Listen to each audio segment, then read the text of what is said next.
9, 8, 7, 6, 5, 4, 3, 2, 1, 0. Women's Wrestling Talk, the #1 women's wrestling network on the planet.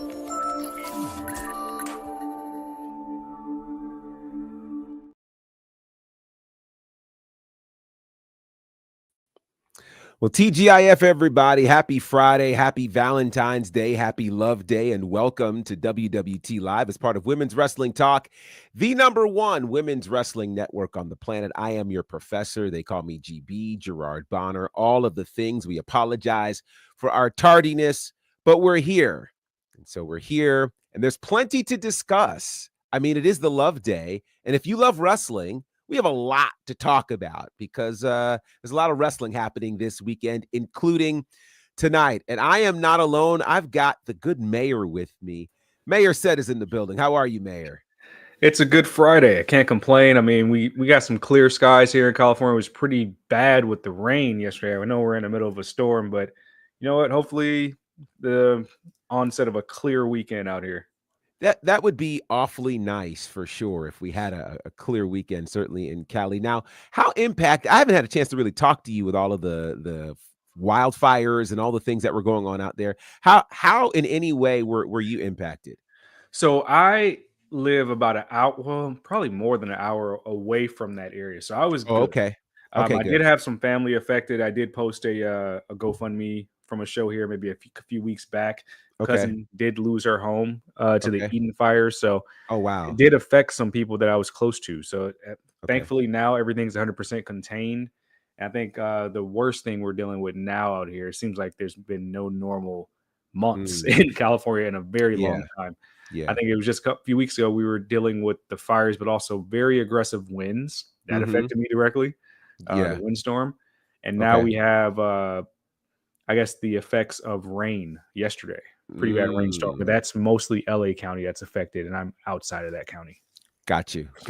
Okay, well, I'm glad that at least you're safe, and certainly my thoughts are with your family members, and I hope that people are recovering quickly out there, and hopefully, if there's anyone in the West Coast that's watching, hopefully this can be a pleasant distraction for you as we delve into all that's happening in the world of pro wrestling. Let's see. Jasmine's here. Good to see you. Eric's here. Good to see you. Real Talk T, brand new member. We're glad to have you.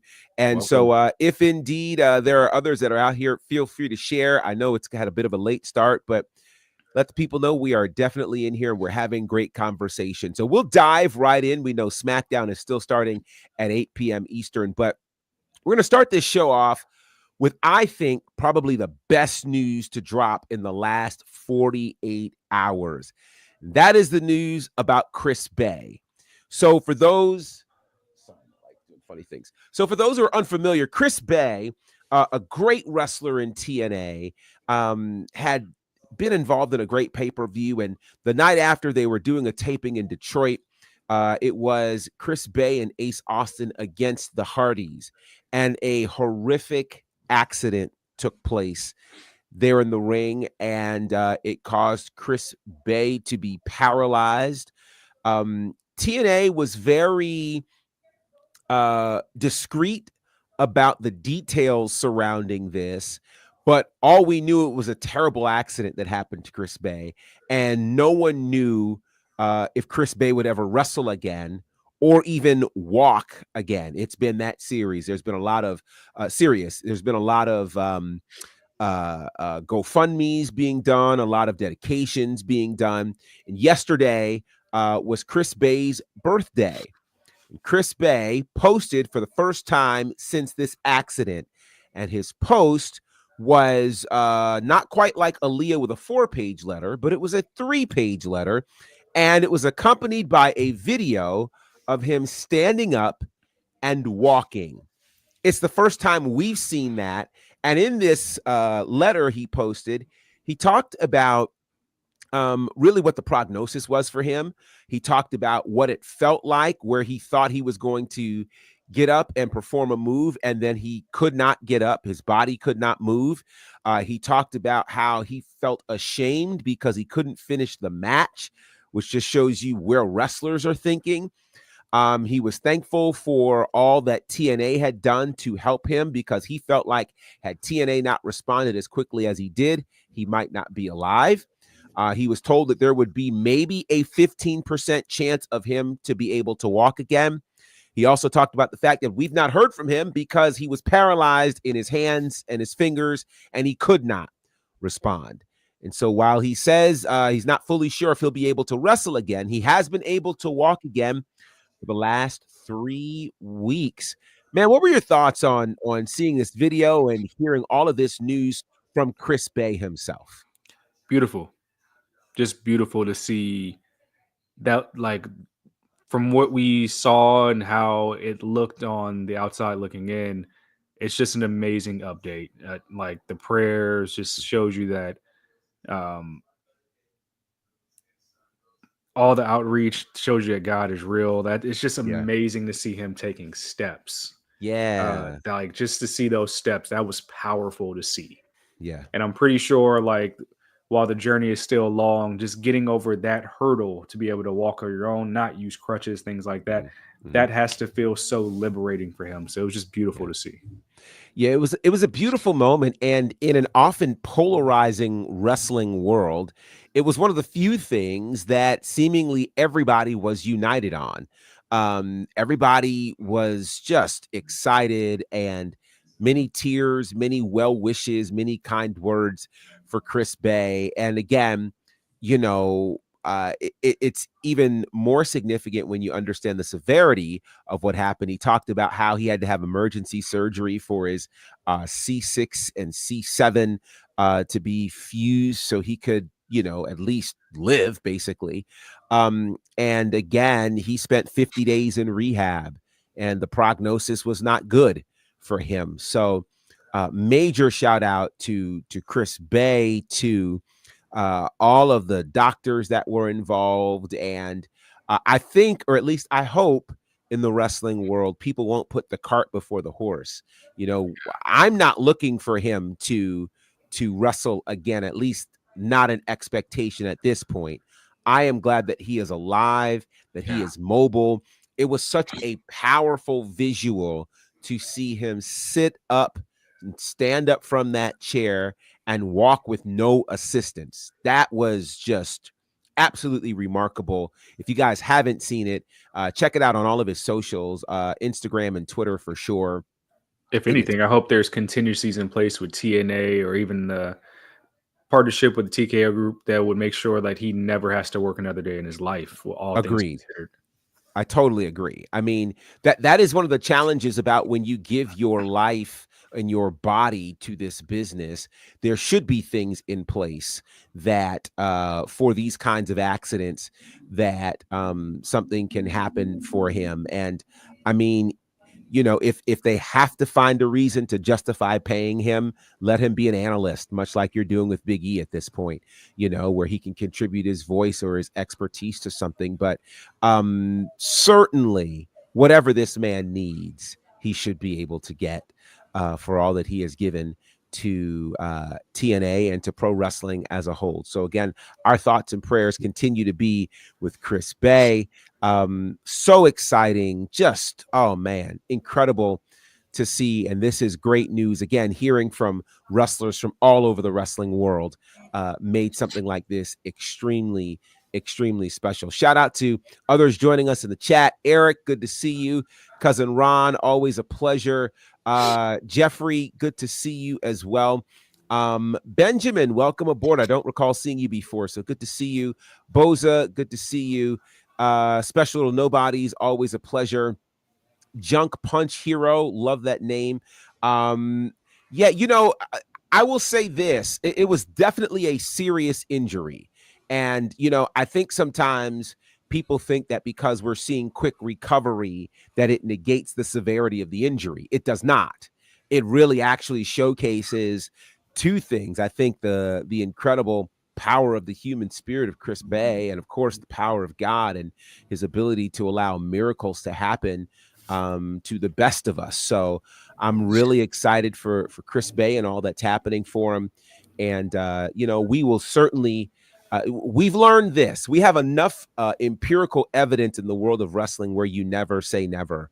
You know, you've got Edge, you've got Daniel Bryan, excuse me, you've got Cope, you've got Bryan Danielson, you've got Katsuyori Shibata, who, you know, pretty much was at a space where we never thought he would wrestle again, and we weren't sure if he would live again. And now, again, he is wrestling in AEW of all places. So shout out to Chris Bay. Again, a great story to kick off today's episode of WWT Live. Another interesting story today on ESPN. Michelle McCool and The Undertaker were being interviewed. They were interrupted by Triple H, and Triple H informed the world that much as he was surprised, unbeknownst to him, by The Undertaker and Shawn Michaels, he took this moment to surprise Michelle McCool and announced that she will be going into the WWE Hall of Fame class of 2025. Now, Michelle McCool was involved, I think, in an interesting era of women's wrestling, certainly part of the Divas era, right before we got to the space that was known as the Women's Evolution. She is a winner of the Diva Search competition, and now is in this space of going into the Hall of Fame. What are your thoughts on Michelle McCool being inducted into the Hall of Fame? Well deserved. And now I think maybe they probably knew about this for a while, because I actually thought she would have her annual Rumble spot, which we didn't see her in the Rumble this year. So I think it's well deserved to kind of reintroduce fans who might not be familiar, because we've been in this women's evolution space where you might as well call it the golden age of women's wrestling for so long.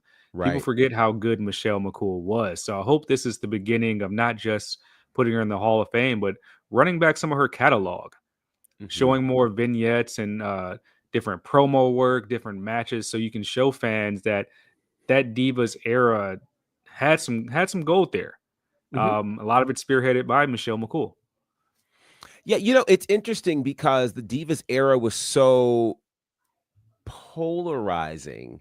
And I say polarizing because on one hand, you had women who may not have had the level of skill that, you know, wrestlers have today.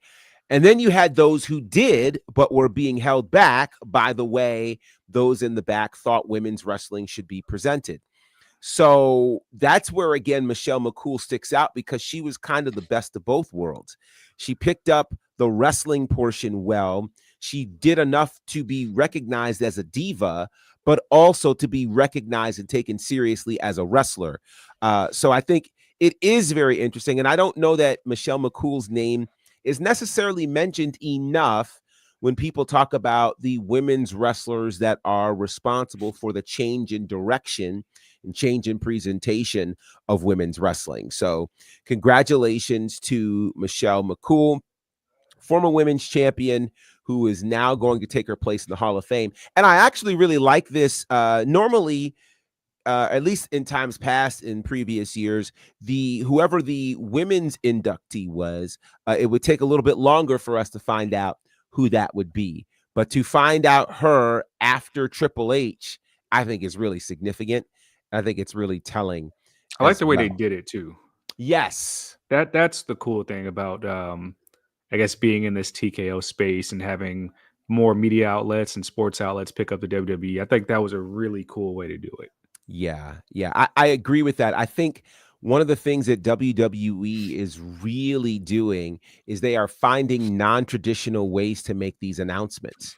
You know, usually we would get those announcements on an episode of Raw, you know, and so what's cool is to surprise these wrestlers in outlets where you don't expect this to happen.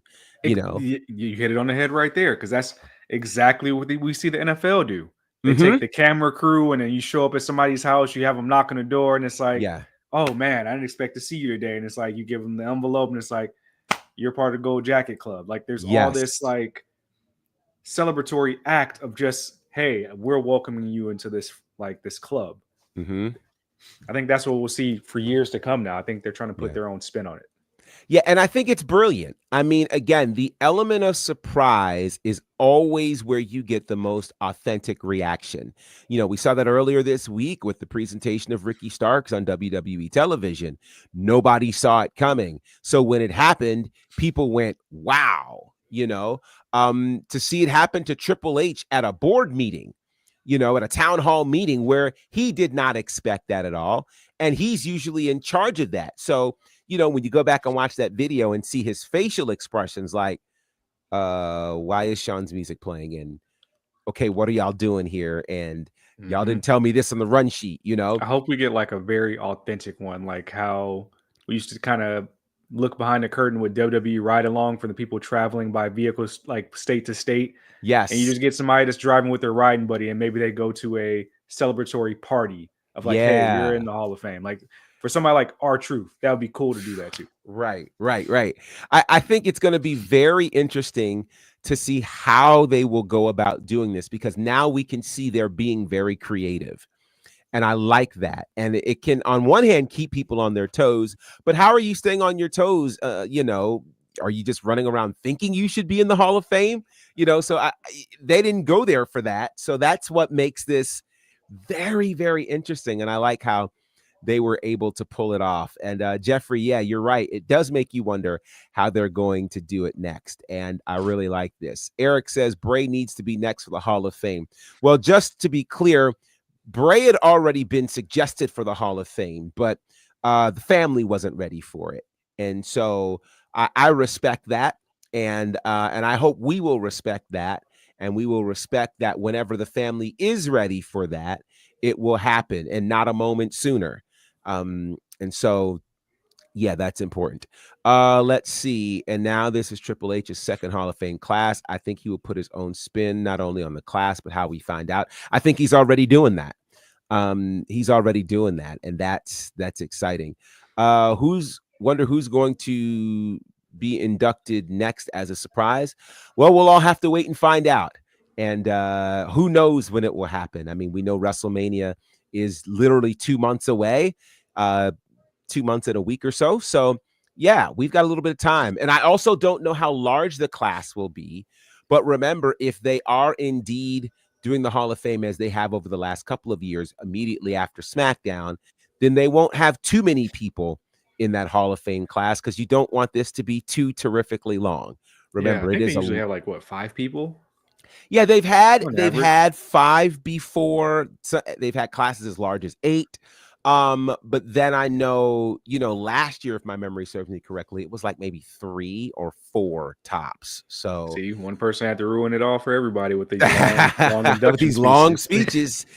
But I will say this: I think, you have to. It can't be a space for everybody to get in, or else it's not exclusive. So, I don't want there to be the pressure of having to do 6 if you can't find, the kinds of people. The way you made me think about that is, one day we'll be able to talk. Well, we probably do it already, but one day we'll probably have a heightened list of Hall of Fame snubs.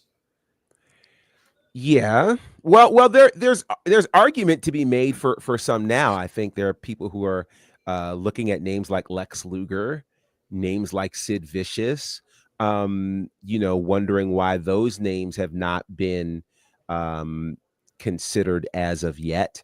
But again, it's a new era, and we'll see really where we are.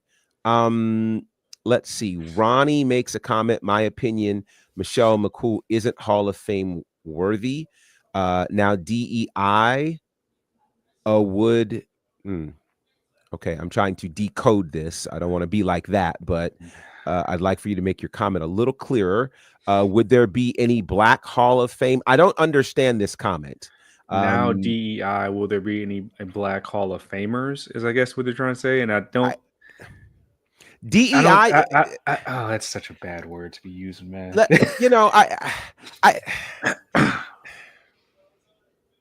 Not today. Please, not today. I'm trying. What I will say is this. This is what I will say. if you're going to make a statement to say that someone isn't Hall of Fame worthy, which is your opinion, we do deal with facts around here. So create a case in terms of why we should believe that Michelle McCool isn't Hall of Fame worthy. And the DEI comment doesn't make any sense, because if you knew your history, you would know that the second or third person inducted into the WWE Hall of Fame was African American.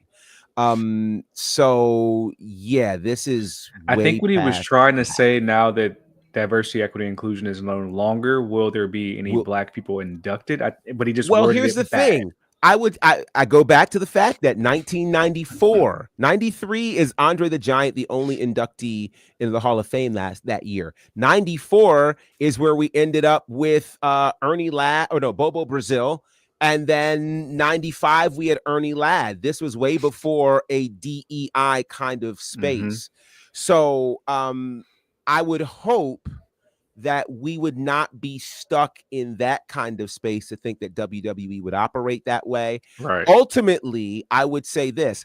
I don't want somebody inducted into the Hall of Fame solely because they're black, solely because they're a woman, solely because they're whatever. Induct them because of their contributions to the business, and you can't tell the story of the business without them. Exactly. I think that comment stems more from, and I've only seen this the past couple of days, and it's like it perked my ears up. But this is one of the first few years that WWE has not acknowledged Black History Month. It is, and I will say this: I think a couple of things are a little tricky. And I'm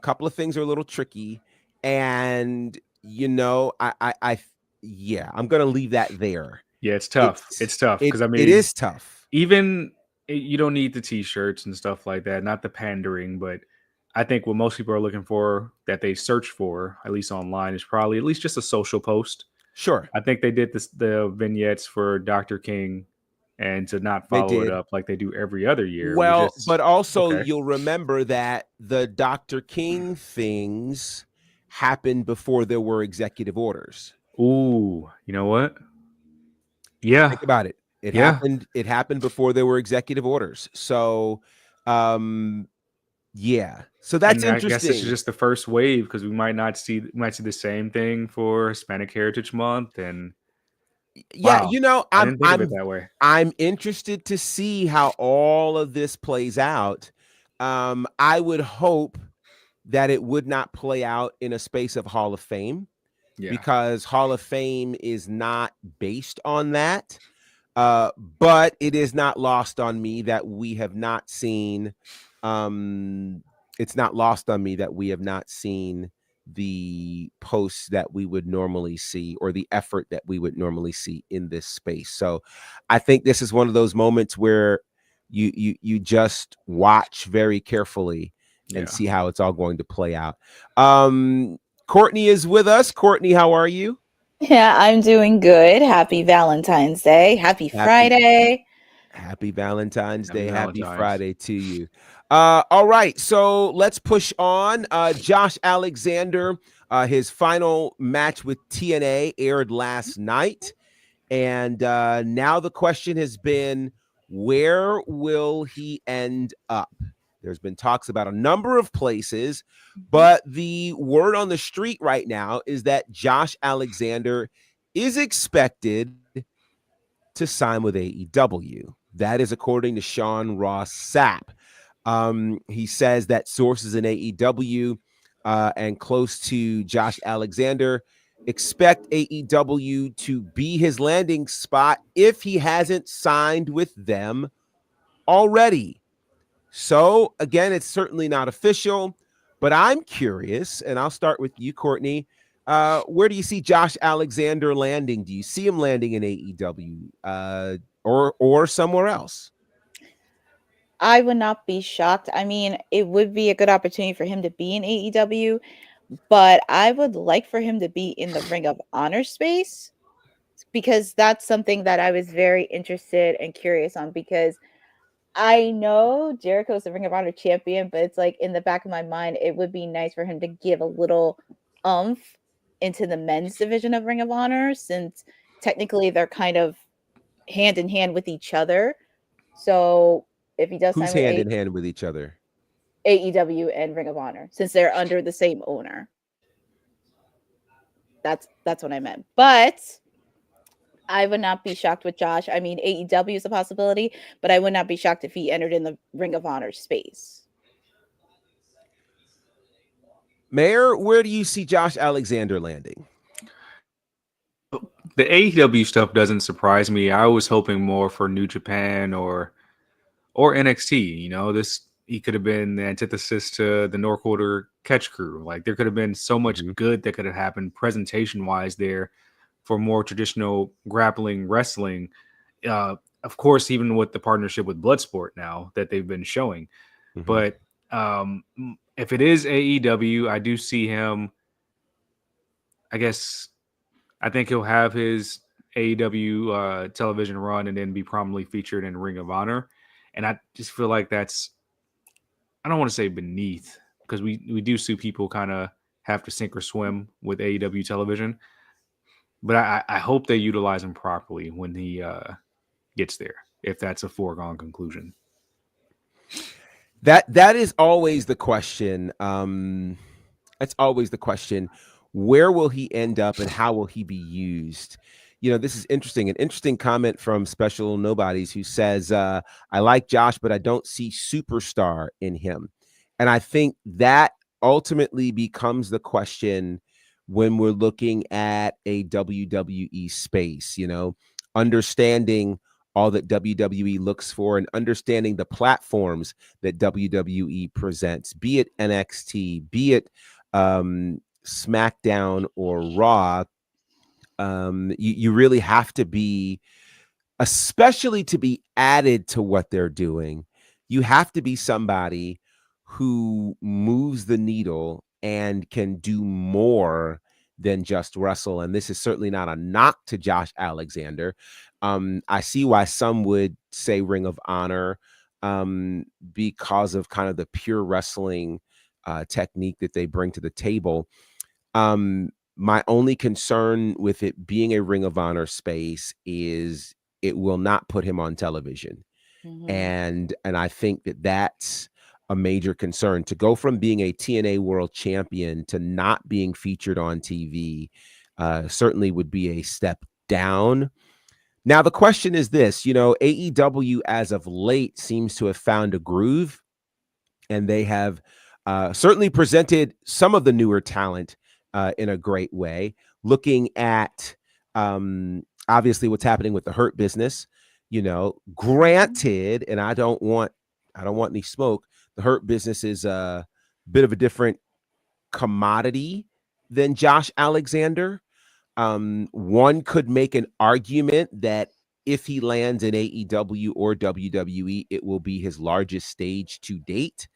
So it's a real question to see how he would last in that space. I will go so far as to say this: if they could take a Kazuchika Okada, who really we felt like didn't need any assistance, and add a comedic element to him, you know, could something like that happen for Josh Alexander? Not necessarily comedic, but something personality driven that would spark some degree of interest. We don't know, but we'll see. And again, you know, there's a lot of speculation right now. Go ahead, Mayor. See that? I'll have thoughts on this later on with the personality driven stuff when we talk about the Grand Slam preview. But it's like the alternative is supposed to be the wrestling company, but people will complain about, oh, not enough personality or character. And it's like, what? We got to pick a struggle. Well, and okay, we'll save that conversation for then, because I have thoughts on that, but we'll save that. Don't forget that. Oh, I won't. So we'll see where Josh Alexander lands. Now, some interesting news about this new show, Evolve. Now, you'll remember, of course, that toward the end of 2024, WWE aired its final episode of NXT Level Up, and there have been a lot of questions in terms of what happens now. Well, really, there are two things that are happening. There is this show, Evolve, which will air March the 5th on Tubi, beginning at 8 p.m., which then means you'll have WWE programming almost every night of the week, which is actually wild to think about it. Mm-hmm. The only night that we won't have that programming will be Thursday, and non-PLE Saturdays. That's actually amazing.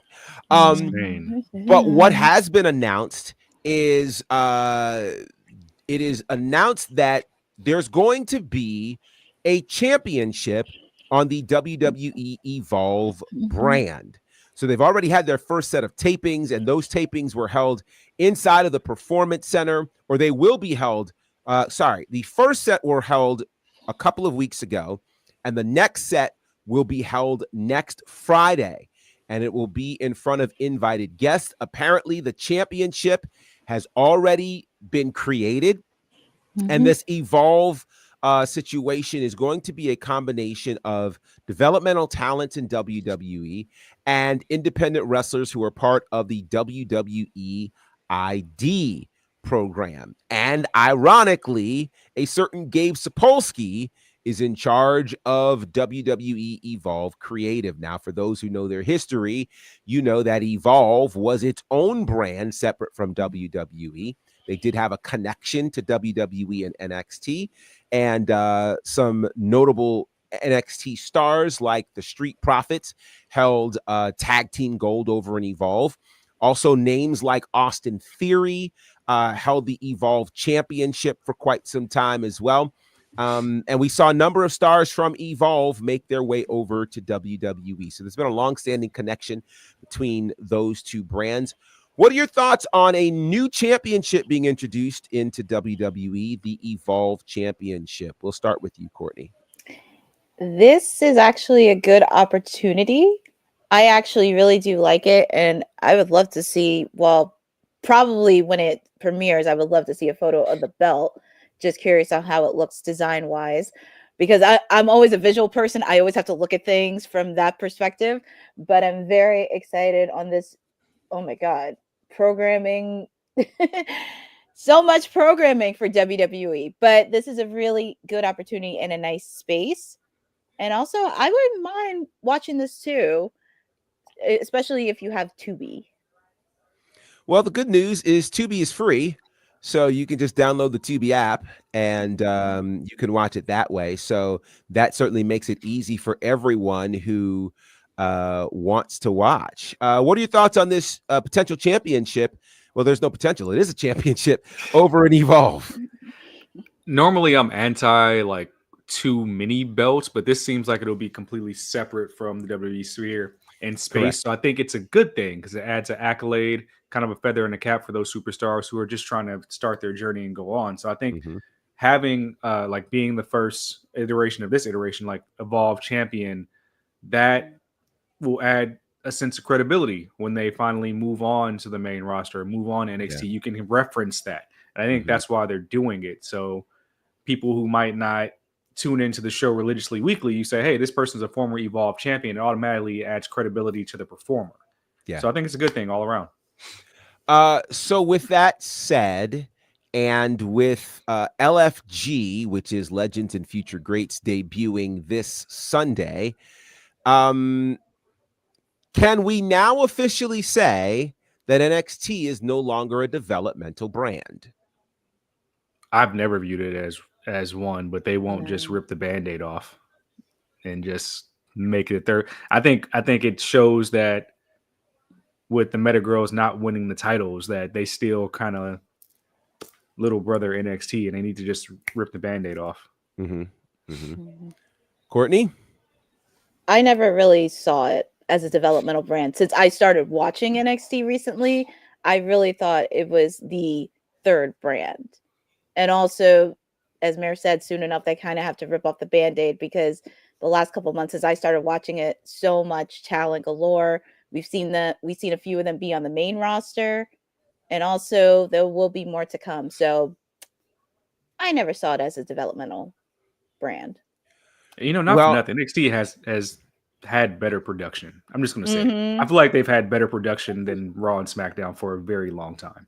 Yeah. I think the developmental brand added to NXT started with its inception.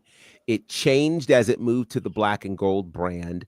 But then when 2.0 showed up and they flat out called it a developmental brand, we were forced to kind of accept that. But then it switched again from the 2.0 to kind of what we're seeing now, a hybrid black and gold, to now this platinum and black situation.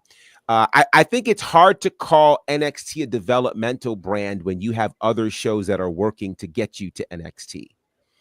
You know, so the goal of LFG is one of those 16 superstars or potential superstars are fighting for an NXT contract.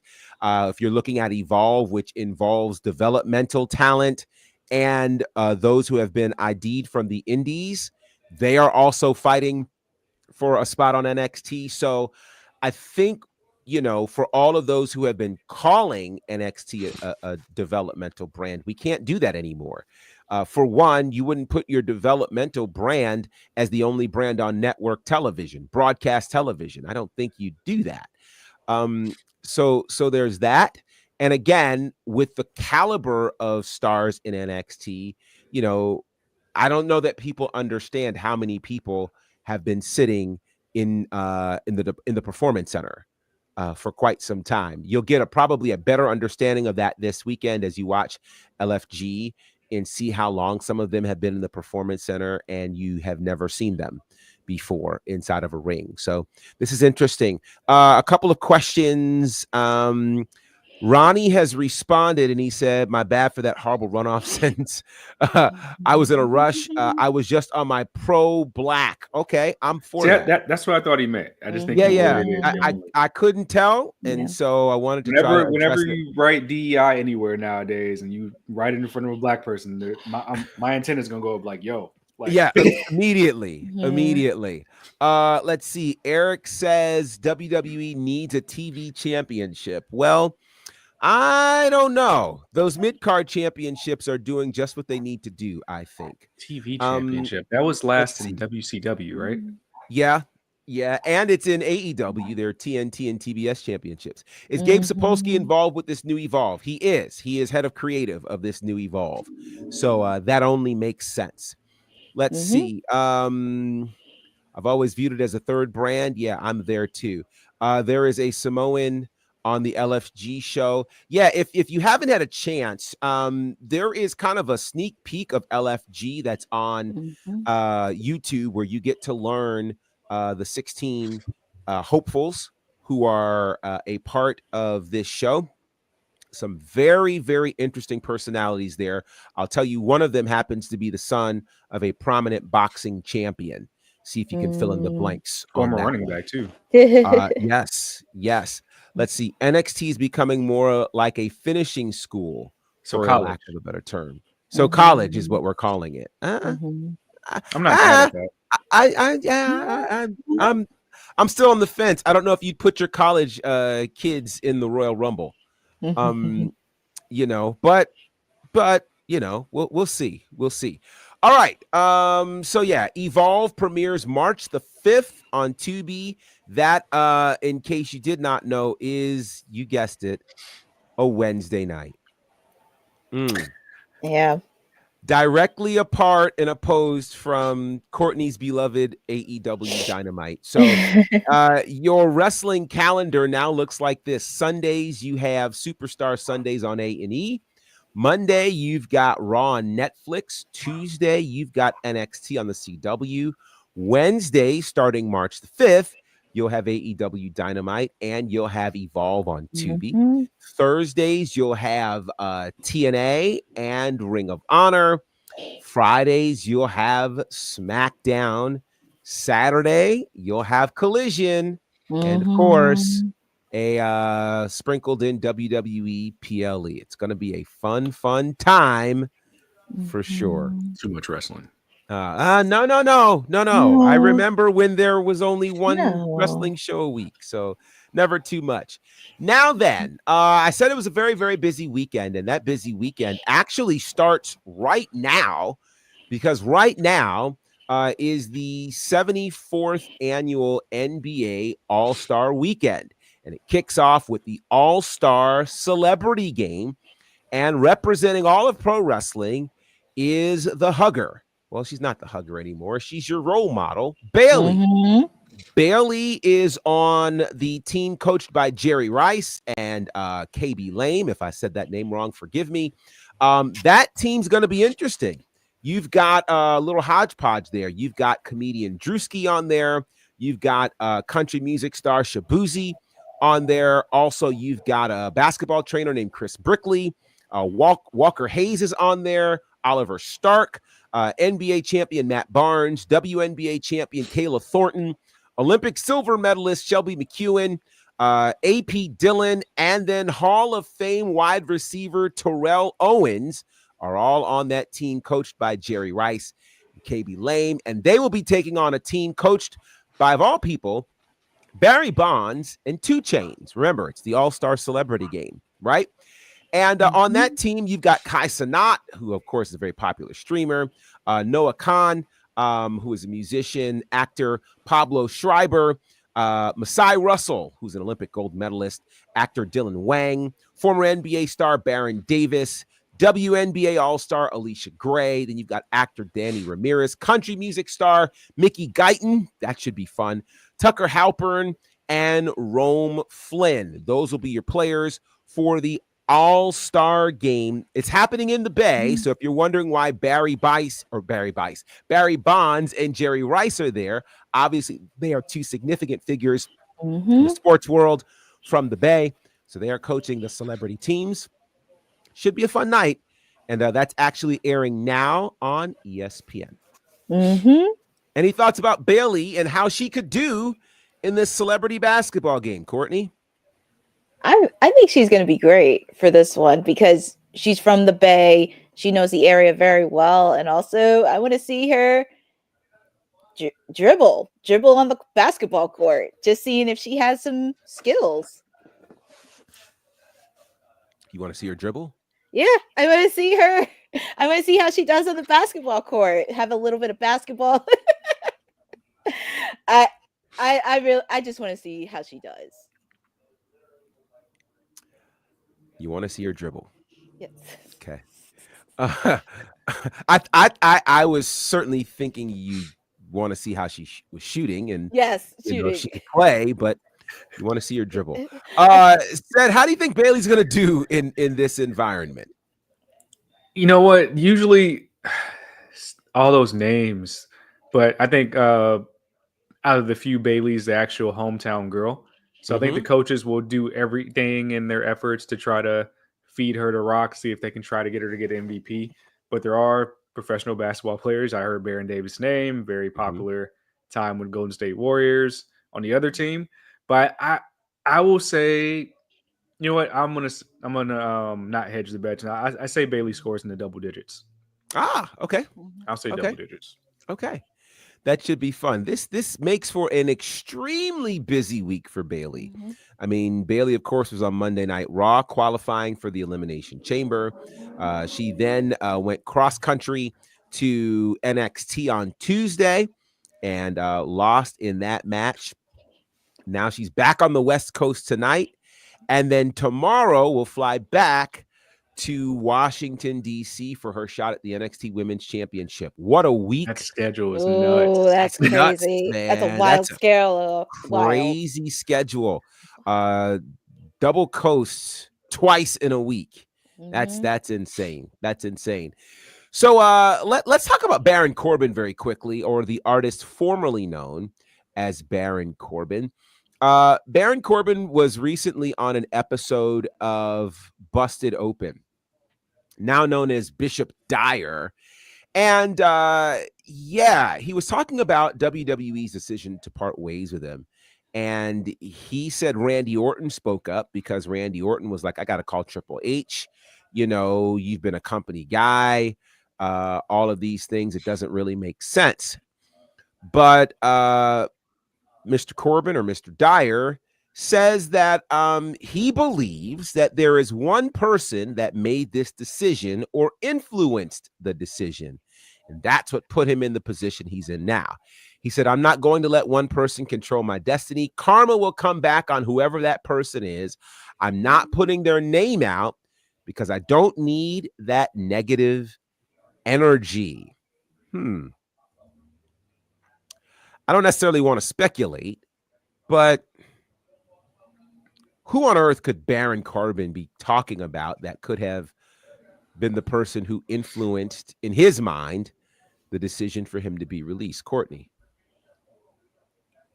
I can't make any specific speculations because what he said was very, very, very interesting. And I just don't want to point a finger on it because, especially going on Busted Open, that is actually very interesting and explain the whole situation. So I really can't put my finger on who it is per se, but whoever he's talking about, well,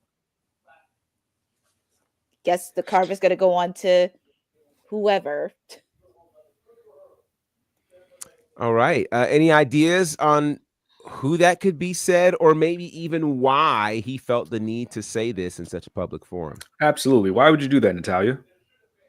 That karma is going to come. Why you got to put in the boat, and we're man? gonna get you out the paint. No, I'm joking. We don't want to spread misinformation.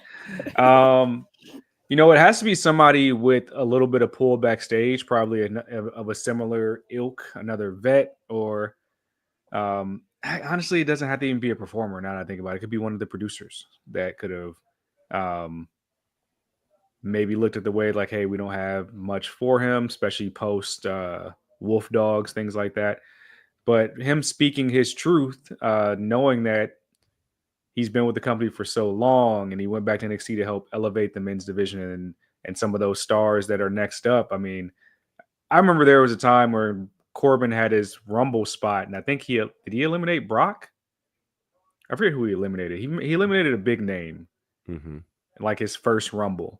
So you thought that he would kind of have a different trajectory. So, but like he said, if he's just been a company guy doing what's asked of him the whole time, like that's what you want from a company so big. Like you can put him anywhere and it makes sense on the card. So I hope he does get some redemption in these next year or two of his career to reestablish himself as one of the best performers in the world. And hopefully they do give him a call again.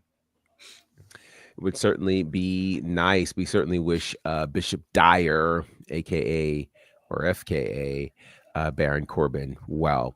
All right, let's get into SmackDown. Again, a lot of wrestling happening tonight. SmackDown happening at the top of the hour, and it will be headlined by a women's title match. Wild to see this happen. Tiffany Stratton, Nia Jax, the rematch. Of course, Tiffany Stratton cashed in against Nia Jax, won the championship, and they did not have a full-on match. So it'll be interesting to see what happens with this tonight. We also have qualifying matches for the Elimination Chamber, including Naomi taking on the U.S. champion Chelsea Green. This qualifier, I mean, what else can you say? You've got Braun Strowman, Jacob Fatu, and Damian Priest all battling for one spot inside the Elimination Chamber. And we'll see the return of Solo Sikoa. Very quickly, let's get your predictions on these three moments here. First of all, who's leaving as the women's champion? Said. My heart says Nia should get her title back, but I know she's not. It's going to be Tiffany, and I just don't know. There's a long list of people that Nia have pissed off in recent weeks, so I don't think it's going to be clean, but Tiffany retains. Okay. Courtney? This is definitely be a physical match with these two, and I know Charlotte's going to be watching this match very, very closely. I would love to give it to the queen, but I want Tiffy to still be champion. Okay. All right. Now then, who's going to the chamber? Is it Chelsea or is it Naomi? Courtney?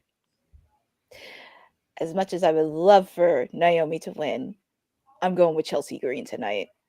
I'm going with Miss Chelsea. Interesting choice. Said. I think there's a lot you can do for comedic purposes with having Chelsea in the chamber, but I also think you need both women's tag champs in the chamber to continue to tease whatever we're doing with dissension in the Jade story, because we haven't forgotten. So for that, I think Naomi goes along. Yeah, I would tend to agree with that for sure. Plus, you already yeah, that makes sense. That makes Bianca's sense. in.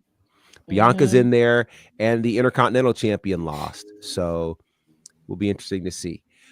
Then there's this one: Braun, Jacob Fatu, Damian Priest, Oh boy. Courtney. Whew, there's going to be a lot of chaos in this match and a lot of physicality. I would pick Jacob for this match, but I really, really, really want Damian Priest to win. So I'm going to go with Damian. Okay. Set? Yeah, I got Damian. I think Braun and Jacob cancel each other out, and we get another one of those one-on-one matches between them. But the thought of Jacob Fatu just being the wrecking ball in the chamber is such a good idea with how stacked the chamber is already. I'm gonna put it out there, Jacob Fatu. I think, we've gotten our first bit of teases of Jacob standing across from Cody. And I think you put Jacob in the main event conversation when you have him in there with Punk, with Cena, with Drew. Yeah, you create some real moments. I don't know if he wins the chamber match, but I know he does absolutely wreak havoc, probably to the point where maybe he gets disqualified or some foolishness like that. But he's going to create some problems for some people, and I think that'll happen. What is Solo doing tonight? Like, I know he's supposed to actually say something, but he's not actually really said a word since losing the Tribal Chief match, Tribal Combat, back at the debut of Raw on Netflix. So what could Solo possibly have to say tonight? What do you think, Ced? This is where it's tough, because like that Ulafala match was supposed to, I guess, put a bow on everything bloodline story. In theory, it should have, especially with knowing that The Rock is not going to be at Mania this year. But I feel like this is what's going to reignite it somehow. I don't know what will exactly be said or what will exactly be a target. Or even if Tama and Jacob are still taking orders from Solo, maybe we'll see something involved along that. But I think what's next for Solo, if it's not directly Roman, I think he maybe finds a way to screw with Jay. Oh, wow. Okay. Courtney, what's Solo doing tonight? There's a lot of segues for Solo, because after the match that he had with Roman, and then he just walked away quietly on SmackDown because we thought, okay, the Bloodline storyline, that's there for now. But also, we saw something happen on SmackDown last week. Him attacking Cody Rhodes out of nowhere. So that's another question. It's like, does he want to talk to Tama and Jacob? Why did he attack Cody? So there's a lot of avenues going into this one, but it should be very interesting.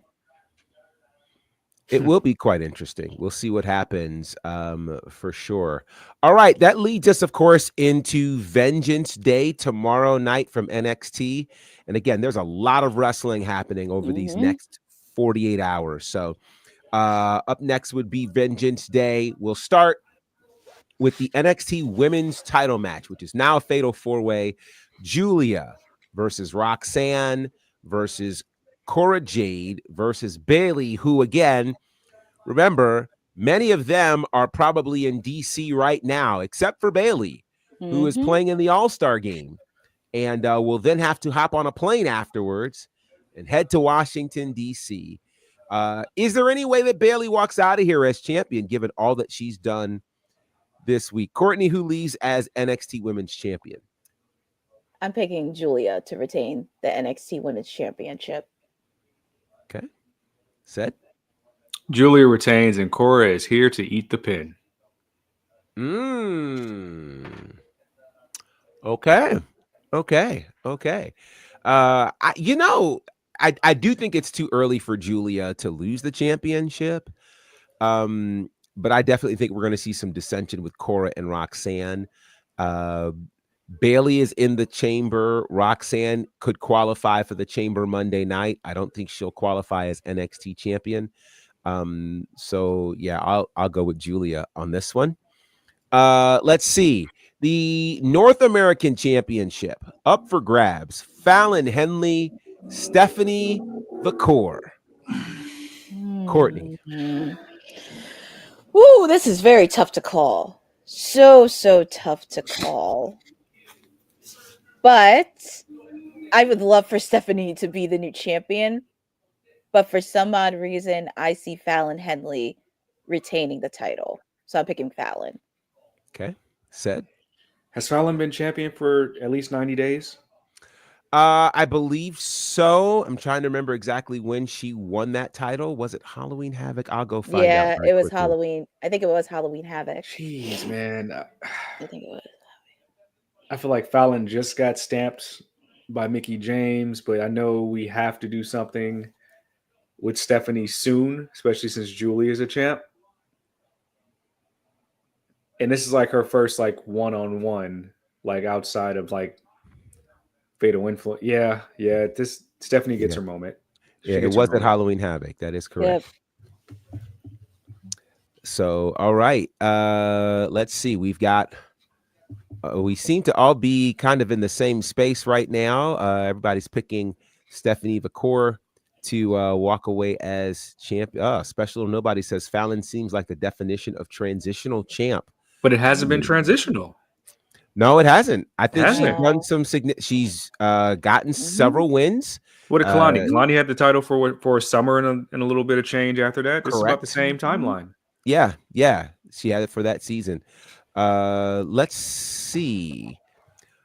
This one. Tag team titles. Fraxium against Briggs and Ikamura. Ooh. Or Inamura. I'm sorry. Inamura. Courtney. This is going to be probably Fraxium's toughest challenge to date. And we've seen what happened with this past weekend in that triple threat match, which was chaotic. But they are the Houdinis of the tag team division in NXT. So I do think Fraxium is going to retain. And also, and I didn't mention this on Wednesday, but when they were on TNA last week, they had a little teaser with a certain tag team champions in TNA. So I'm just going to leave it at that, but I'm picking Fraxium to retain. Set? I'm over it. I'm so over it. I don't even know why we even talk about Fraxium anymore. They're not losing. They never lose. I'm pretty sure the Rascals are still owed a tag team title shot. This I have to go back to the fact that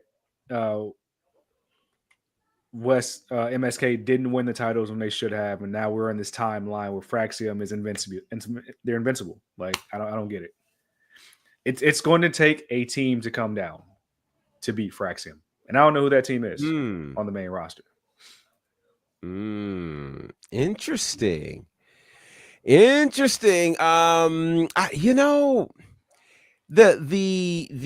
tag match that happened Tuesday night was incredible. I am still amazed at how all of the tag team divisions within WWE have really stepped it up. We now have teams, having great matches, creating great opposition for Fraxium. Certainly what's interesting is this team is bigger. They are stronger. They are more brutal. So it'll be a question of speed versus power here. And I don't know. I almost think that Fraxium will go into Stand and Deliver as champions, and that'll be where they lose. But to who is the real question? We'll have to wait until then to find out. Speaking of that, I believe tickets are on sale for Stand and Deliver soon, if they aren't already. Because it's at a good time now at noon. Yeah, let's see. I thought they said that those tickets were going to be on sale. All right, we'll figure that out. I'll let you guys know that shortly. But I feel like they are. I think they are on sale right now. Actually, I'm looking. They are. They are on sale right now. Mm-hmm. Go get Yeah, those for tickets, stand and guys. That'd deliver. be Yep. Go Yeah. get your probably one ticket. of your best parts of the weekend is being in Yeah. an intimate venue and watching Well, wrestling. as intimate as the T-Mobile Arena can be, right? So there's that. But it's certainly more intimate than the Allegiant Stadium. You'll definitely want to check that out. All right. Javon Evans, who finally got cleared, but they've kind of signed a waiver that, hey, if you get beaten down, we aren't responsible. Javon Evans, Ethan Page, who leaves as the winner for that one, Courtney? I'm gonna go with. I would go with Javon, but I just have a feeling Ethan Page is gonna get a sneaky win somewhere somehow. So I'm going with all ego himself, Ethan Page. Okay. Said. I'm going Ethan Page. I think Page needs it more. And by Page winning, this character shift we're seeing for Javon Evans will allow him to continue to mature. Okay. All right. I think Javon Evans is due his comeuppance, and I think this is where it will happen for him and get him back in the picture. Now this one right here, a strap match. Eddie Thorpe, Trick Williams. Courtney. I am liking the shift of development within Trick Williams. I really am starting to like it. And we did see the promo that he did on this past Tuesday on NXT. I'm going to give the win to Trick Williams. I think he is going to beat Eddie Thorpe. Okay. Said. Whoever signed off on the strap match during Black History Month needs to show themselves. That's bad, and it adds fuel to the fire. Everything else people are speculating, but I really don't know what this Eddie Thorpe thing is around like the main event picture. And with that, I feel like something has to give. At the NXT when Oba won the championship, he wasn't really in the match, but somehow he still targeted Trick. So it's like, what are we doing with him as a character? Are we going to pull the trigger on it or not? And you know what? I'm gonna go against the grain. I think Eddie Thorpe wins because I feel like they have to do something with the character. And if he beats, for all intents and purposes, Trick is still the guy in NXT. Yeah. You don't need the belt to be the guy. He's still the face of the brand. So if you want to make Eddie Thorpe a made man and make us actually care about this rivalry, he should win this match, and we continue to see Trick kind of spiral out and be more aggressive. Yeah, I actually agree with you. I think that an Eddie Thorpe win does two things here. It positions Eddie Thorpe for us to care, but it increases the level of aggression for Trick Williams, because now not only did I lose my championship, but I'm losing to Eddie Thorpe. Oh no. Oh no. So I think we see Trick spiral into something crazy for Stand and Deliver. And the thing is, I don't know, I wonder, and I'm just speculating now, I wonder how much of a crossover presence we're getting at WrestleMania weekend. And I say that because Stand and Deliver is that Saturday, right? It's that Saturday. But what's just been announced is 2 days prior, that Thursday, TNA has a full pay-per-view in Vegas at the Cox Pavilion. You can't tell me that they're all going to be in the same city. UNLV. Yeah. You can't tell me they're all going to be in the same city and somebody's not crossing the line. So this is going to be interesting. It's been a long time since TNA has done something during Mania weekend, but now with this partnership in Vegas, it all makes sense. It makes me wonder if we get Trick and some degree of a TNA crossover happening for Stand and Deliver. And I will go so far as to say, this is an early prediction, somewhere at Stand and Deliver is Joe Hendry. Mm-hmm. I stand corrected. The Cox Pavilion will be the most intimate setting you can get WrestleMania week. Yes. Mm-hmm. It'll be special. It'll be special. All right. And then, of course, speaking of the NXT Championship, Obafemi defends against A-Town Down. What are your thoughts on this one, Courtney? I'm actually going to pick Obafemi to retain. And also, I'll throw in a bold prediction. I think A-Town Down Under is going to break up after this match. Is that really that bold? I don't know. We needed bold on that one. Bold, but I wouldn't be shocked if it did happen. But Said, your predictions. As much as I would love for Grayson Waller to sneak a win and become champion, because I think he can be a good standalone character like he was in NXT. Obafemi is retaining, and I feel like it's Waller's fault that Theory gets pinned. There's a couple of ways this could go, and I'm actually reminded of it feels like spring breakout 2022, I think that's right. 22 22 23. It feels like 22 though. A certain current Nick Nemeth, former Dolph Ziggler, found himself in a title match against Braun Breaker and shocked the world by becoming the NXT champion to go into Stand and Deliver and again beat Braun Breaker to retain the NXT championship. And then Breaker, of course, regained it on an episode of Raw. It would be wild for Austin Theory to leave Vengeance Day as the NXT champion to create a moment at Stand and Deliver for Obafemi to potentially retain. 2 black men lose on Vengeance Day. I'm not ready for the amount of think pieces we will have. Oh, Lord, I know. In NXT of all places. Oh, my God. NXT of all places. So I'm going to throw this out there then. If Obafemi, I think most people think Obafemi is going to get past A-Town Down. If he does, who is his opponent at Stand and Deliver? People keep saying like this whole I am anti John Cena capturing a 17 title if it's a TNA title. I'll just be vocal about that. I don't think it counts, but I don't see why you couldn't do a champion versus champion with Joe Hendry and Obafemi. Okay. Courtney, I think that would draw the right attention. Yeah, that'd be interesting for sure.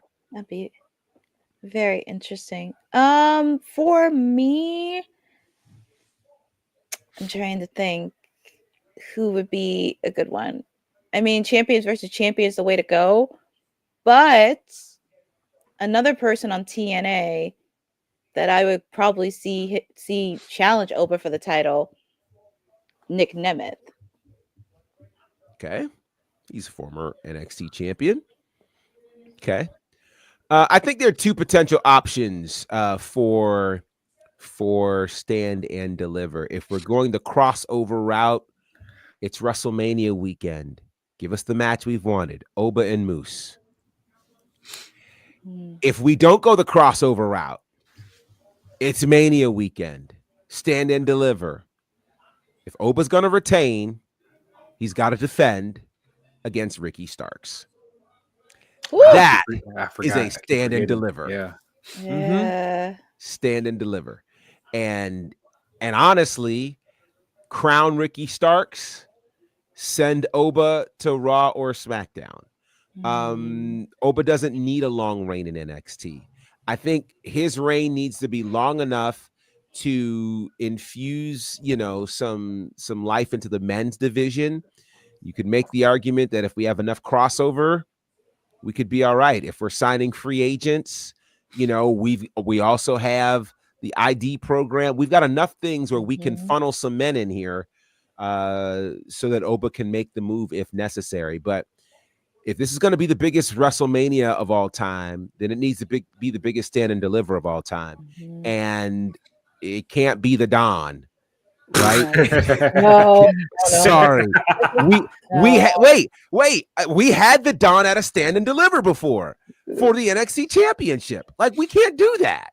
We can't do that. Let's not. I hope during this title reign, if it's going to be a short title reign for Oba and he's this big imposing figure, I hope we get like Oba versus Omos at some point, just to give somebody bigger Oba. You in theory could have Omos show up in NXT.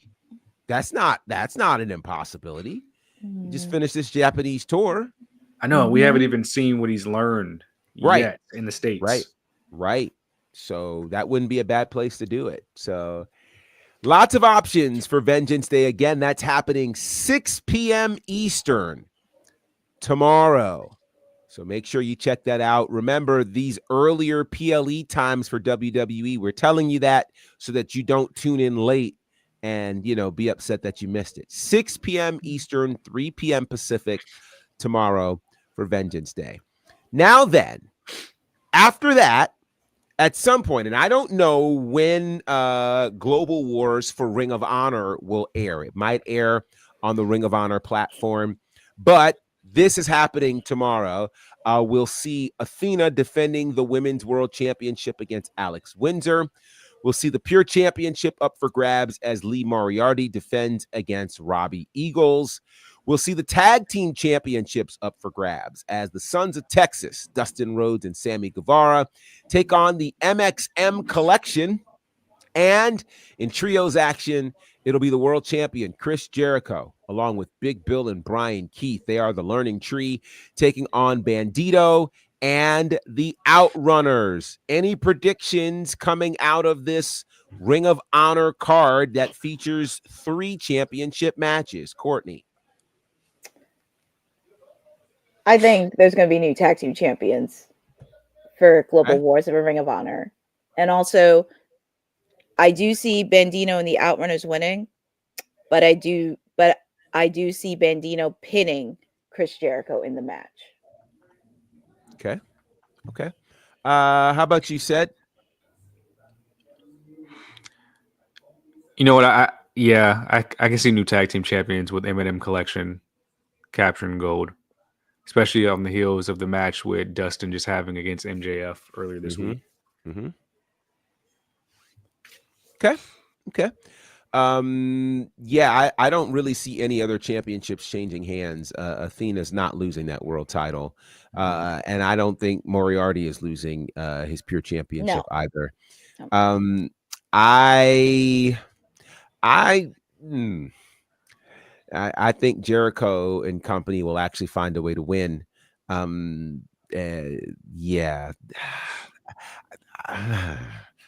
don't know. Yeah, I'll just leave that there. Yeah, leave that there. Again, I don't know when this is going to air. I don't know if it's going to air on Ring of Honor television on their Honor Club platform or not. So once I become aware of that, I will let you know. But this is absolutely happening tomorrow. And then, of course, after the All-Star Game, we will see Grand Slam Australia, which will feature Mariah May defending the women's championship against Toni Storm. We'll see Mercedes Moné defend against Harley Cameron. We'll see the Death Riders take on Cope and Jay White in a Brisbane brawl. Kazuchika Okada defends the Continental Championship against Buddy Matthews. And we'll have Will Ospreay and Kenny Omega against Konosuke Takeshita and Kyle Fletcher. Let's get into some of these predictions. I'll start with you, Courtney. I know how deeply tied you are to this matchup. Mariah May, Toni Storm. Ladies and gentlemen, my client's going to be a 4-time AEW Women's Champion. No questions. She's going to get it. Toni Storm. Okay. Will it really be 4, not 3? It'll be 4. First time ever. My God. Yeah, that's a hell of a statement. Oh man. Okay. That makes me want to pick Mariah May because that's a hell of a statement to make somebody a 4-time in such a young company. But it's almost like, why did we get here with the whole Timeless Tony gimmick again? You know what? No, I'm gonna stick with my gut. I'm gonna say Mariah May finds a way to retain, and the rivalry continues. Okay. All right. Let's see. From here, this is a match that honestly, I think of all of the matches on this card, this is the match that has me, that has the most buy-in for me. But Courtney, go ahead. Speak your piece. Mercedes Moné, Harley Cameron, Grand Slam, Australia. Wait, before you do that. No. Go ahead and do that, because I know Seth has something he needs to say. So No, you go ahead. Nope, you go first. I want to hear what you have to say. Go ahead.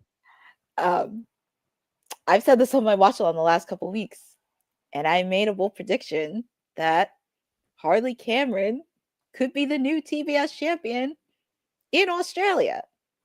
And here we are, going back to her home country. I'm going to tell you something. After that promo that she did, being serious, and actually she did have some good points of Mercedes where she elevated her to next level.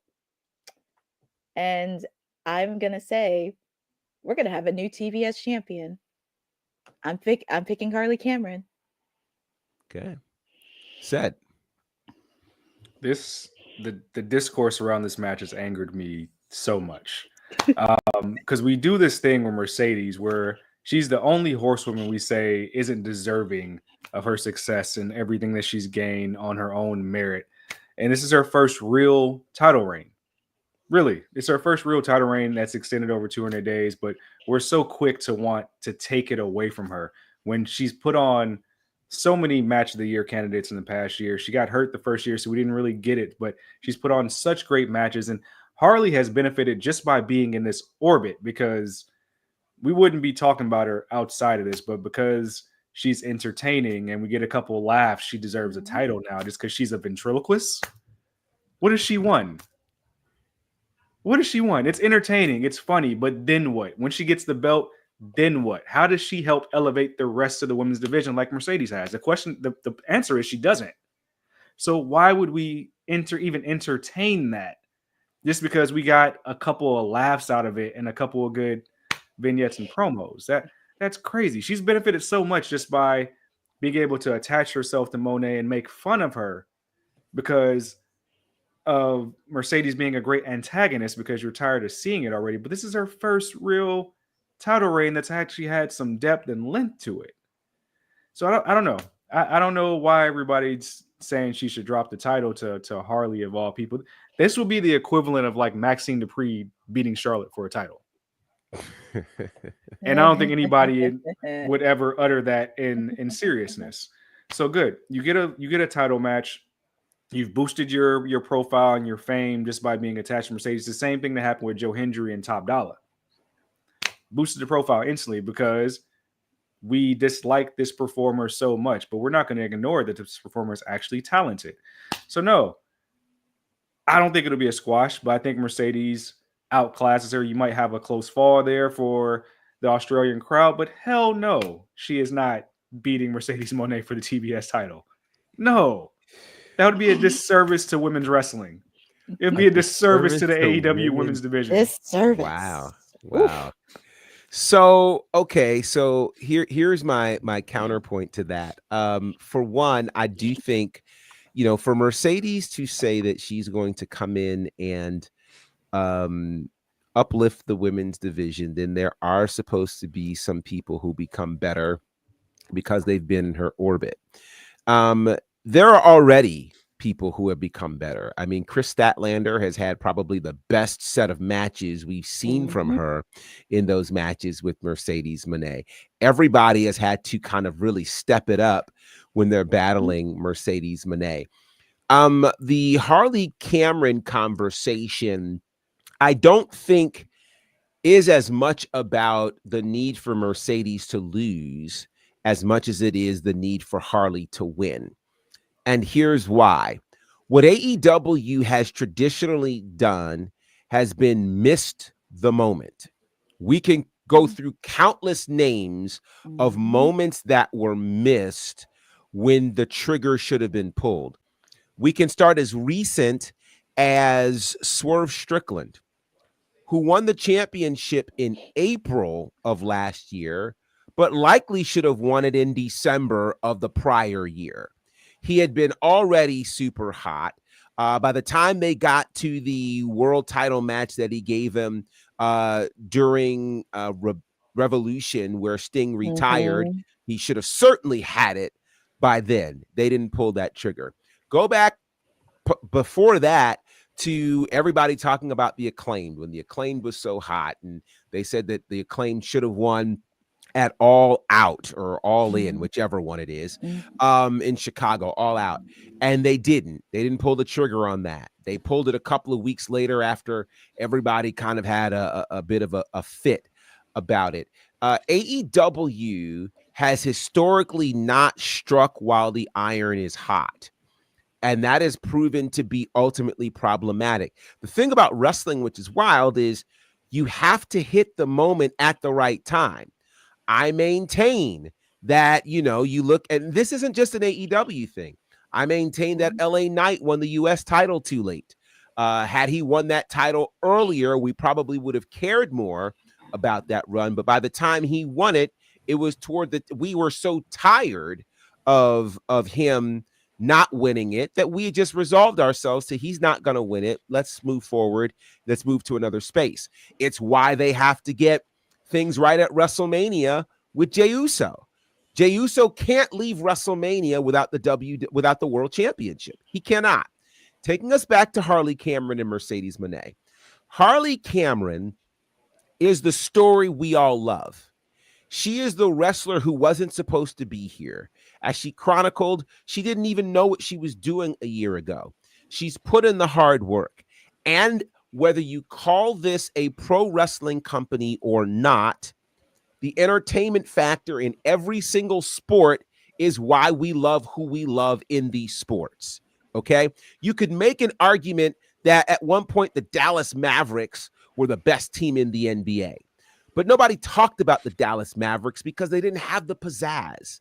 They didn't have the personality. You could say the same about the San Antonio Spurs, right? You had the coach there who was hard-nosed, but you didn't have a star that you could build the brand on. We loved Robinson, right? We loved these people, but they were straight-laced. We put the ball in the hoop. We pass real well, but we're not Showtime like the Lakers, right? We don't have these amazingly larger-than-life personalities. That is not just a pro wrestling thing. That is a sports thing. It's why we love who we love in football. It's why we love all of these people. Harley Cameron has managed to do something that very few people in AEW have done. She's pulled us in without her in-ring ability. That's one thing that most of the in-ring competitors in AEW is lacking. When Harley Cameron shows up on our TV, we all pay attention. This woman did Mercedes Moné's theme better than Mercedes. How do you rap it better than the artist and then stop and cut a full promo? Harley is figured out, and I don't know who's helped her. I don't know if she's done it on her own, if she's had coaches, but Harley has figured it out. And so could Mercedes win the title back? Sure she can. But honestly, Mercedes is bigger than the TBS championship. She was bigger than she walked in. Mercedes should actually be in the AEW women's world title conversation. Why is she, making all of this noise about their Intercontinental Championship? Why? You're not a mid-card champion. You're a world champion. So basically, you're being a big fish in a little pond right now. Don't do that. Go after the big stuff. Become the world champion there. And then they can really say all the things that they want to say. So Harley Cameron, again, for what the TBS championship is supposed to do, which is to really elevate that mid-card women's division, absolutely she should get this win. And it doesn't have to be, as I say often on commentary, when you're in a wrestling match, this is not about, being 30 minutes better than your opponent. It's about being 3 seconds better. Can Harley Cameron be 3 seconds better than Mercedes Moné? The answer is yes. And it is for that reason that she should become the TBS champion in Australia. Give these Australians a feel-good moment. Capitalize on this at this moment, because if you don't, you'll regret it. And then you'll try to make up for it on an episode of Dynamite. And it's not going to hit the same. You're going to try to do it on Collision. It's not going to hit the same. Harley Cameron, because if she doesn't do this here, when does she do it? When does she do it? Now, will they pull the trigger? We'll see. But the right thing to do, Harley Cameron as your TBS champion. But we'll see what happens tomorrow night. All right, the Death Riders against Cope and Jay White in this Brisbane Brawl. Yeah. Courtney, who's walking away as the winner on this one? Well, after what we saw on Dynamite this past Wednesday, and also we got the main event for Revolution. For me, the question is probably who's going to need the win a lot more. I could see a lot of mayhem going into this because it's a brawl. I could see them probably going either in the ring, outside the ring, whatever. I expect a lot of mayhem between both of these teams, but I am going to give the edge to the Death Riders of winning this Brisbane Brawl. Okay. Set. Then they announced the title match, another week? Yeah, Revolution for March 9th. Yeah, I'll pick I'm not calling him Cope. I'll pick Adam and Jay White to win this match, because I don't think Mox is losing the actual title. Yeah. Yeah, I will agree with that. Cope and Jay White need the win so that it's intriguing for Cope and Moxley. Kazuchika Okada, Buddy Matthews for the Continental Championship. I got Buddy. Oh, okay. Okay. I feel like Okada's had this belt forever. Yes. It feels like yeah. it.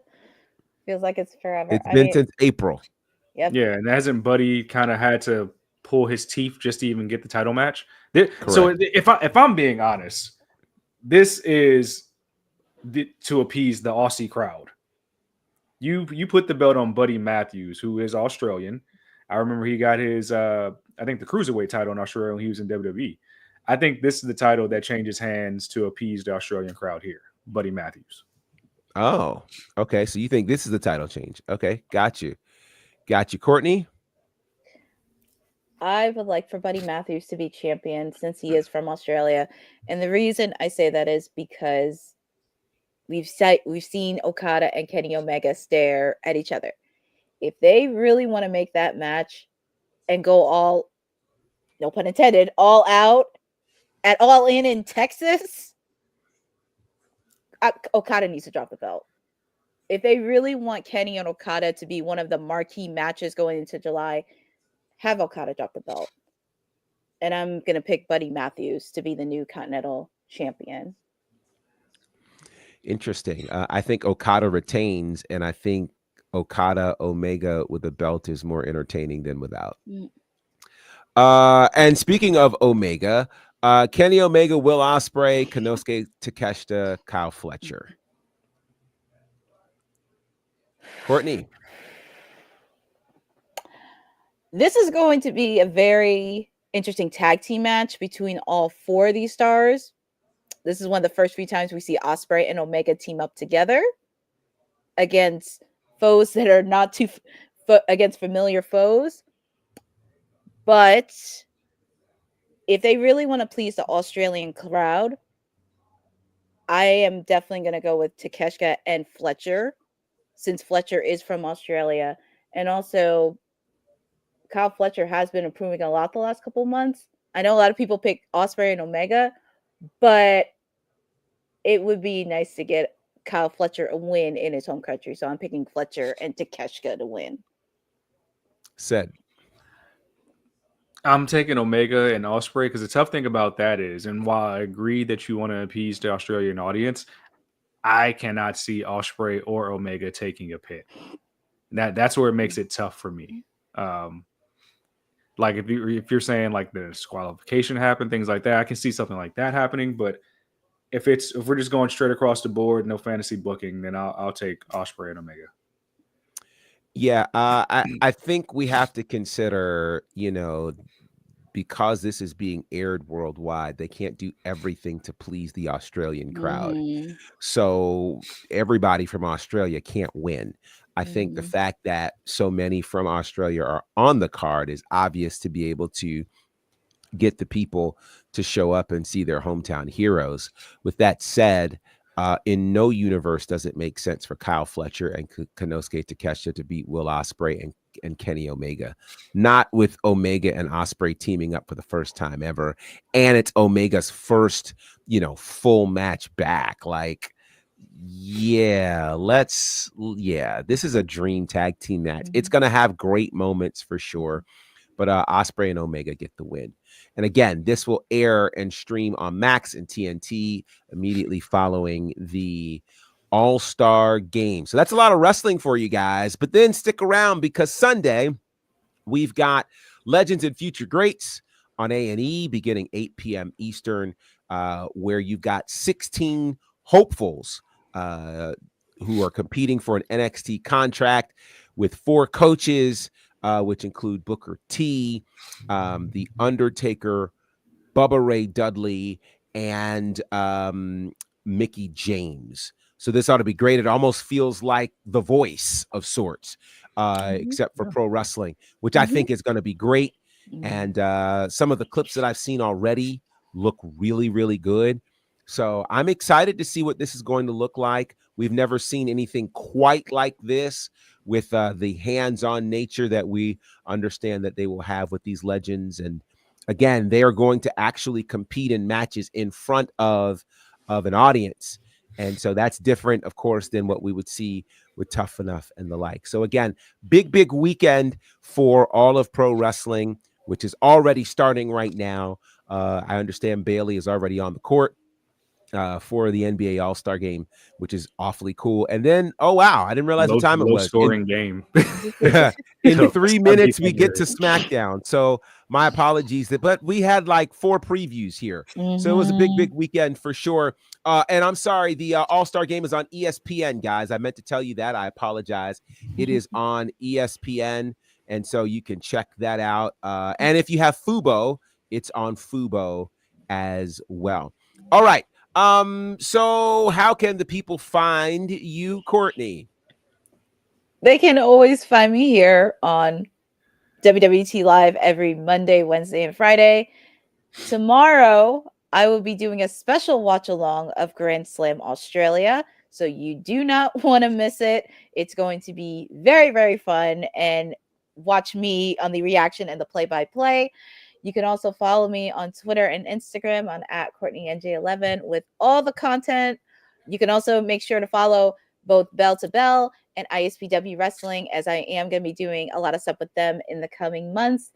And I forgot to mention this last week that I did an Instagram live video with one of my fellow pageant queens who's also a wrestling fan like me. So we did a live Q&A where we talked about how we got into pageantry, how we're wrestling fans, and just a really fun interview all around. So make sure to tune into that. Super.